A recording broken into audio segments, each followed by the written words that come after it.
Greetings to all gamers. On December 12th of this year, the Game Awards ceremony was held for games, or rather for the game Expedition 33. Glare obscure. Glare obscure. Glare obscure. Glare obscure. Expedition 33.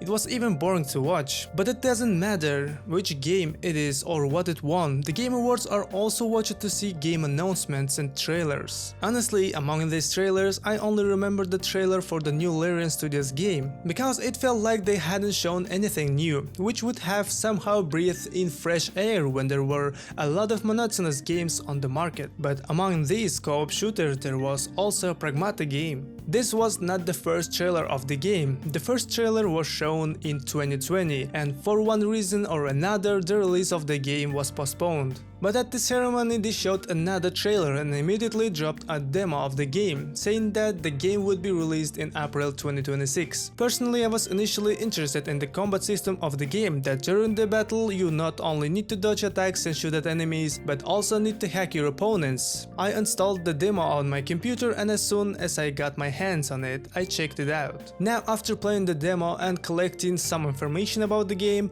I want to share it with you and discuss what the game is all about. If you've got something delicious, then let's get started. To begin explaining something, I need to provide the base on the events unfolding in the game. Well, having very limited information about the game, it's hard to tell what's going on in the game. After all, the game hasn't been released yet. But having collected information from the internet, I can say the following. The game takes place on a lunar station. People discovered lunar ore there, with the help of which they created a new material that in turn can reproduce anything if the necessary data is available. The main character arrives on the moon with his team to investigate. Fuck knows what kind of investigation. This is probably due to the fact that the connection between Earth and the station on the moon has disappeared. But due to the quake on the moon, the protagonist is cut off from the entire team. He was lying injured and unconscious, having already decided it was time to go conquer the expanses of space in the form of a ghost. Then an android found him. This android was also created from this wonderful material mined on the station. The android saves the main character, and he in turn gives the android the name Diana. That's how the fun android and human AI destruction adventure begins. I don't want to deceive you, but it seems that at the moment this is all that is known about this game and the story plan. Note that many of the games that were shown at the Game Awards use space and alien planets as their setting.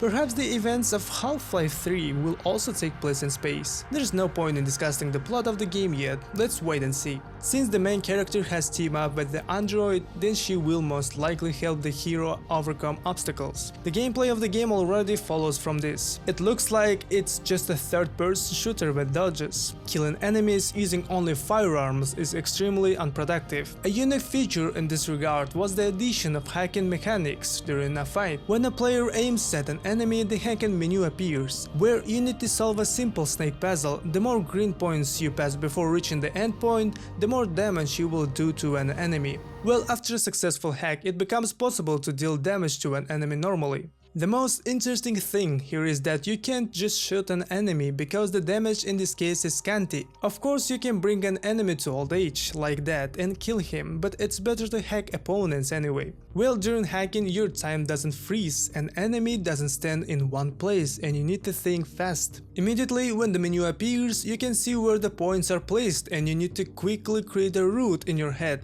and follow it until an enemy approaches you. Such seemingly simple mechanics are complicated by the fact that you're limited not only by the time to hack, but also by an approaching enemy, which eventually makes you nervous and makes very stupid mistakes when hacking. Because of this, you start hacking all over again, and by this point an enemy is already standing next to you. Also, as the game progresses, you can find special modifiers in limited quantities, and they are added to the hacking menu, also complicating the process of setting a route. Perhaps in the future they will add some more irritants, thus making hacking more difficult, but so far we only have this, because the demo version of the game can be completed in just 15 minutes. Now regarding the firearms, there is a handgun with infinite ammo, though it has a cooldown time. You also have 3 additional weapon slots for firearms with limited ammunition. I don't see the point in describing the entire arsenal, but I want to point out that during a battle, when there are weapons in an arena, each of them is color-coded. Since the demo only features 3 weapons, I'm not entirely sure if the highlight represents the specific weapon type or the assigned slot. Regardless, this visual coding helps you stay oriented during the heat of battle and quickly pick up ammo you actually need. That's all about the demo. Now I'll tell you a little about the events around the game. The game was announced in 2020 and the original release date was 2022. But after that, in 2022, the company made a statement saying that the game had been postponed to 2023, and then they said that the release date of the game was now uncertain. There was a feeling that the game would be cancelled, but they still showed the trailer and the release date. In my opinion, the game will now definitely be released without any postponements. It should also be mentioned that since a player takes control of 2 characters, one of whom shoots and the other is engaged in hacking, the question arises whether there will be a cooperative in the game. But the producer responded with the following statement: "We did consider the idea of a co-op system, but our primary goal with Pragmata was to deliver a new kind of gameplay experience. We then follow into the busyness and fun that comes from one player simultaneously dealing with both the action and the puzzles, and that led us to the game's current form. Considering the interesting and tense situations, this concept suggests a solution for abandoning the cooperative seems appropriate." Although it was possible to add the optional ability to play the game in co-op, making the game more difficult for both characters. But thanks for giving the game a chance to see the light of day. And that's it for me. Thank you for watching the video to the end. Don't forget to like it and subscribe to the channel. See you in the next video.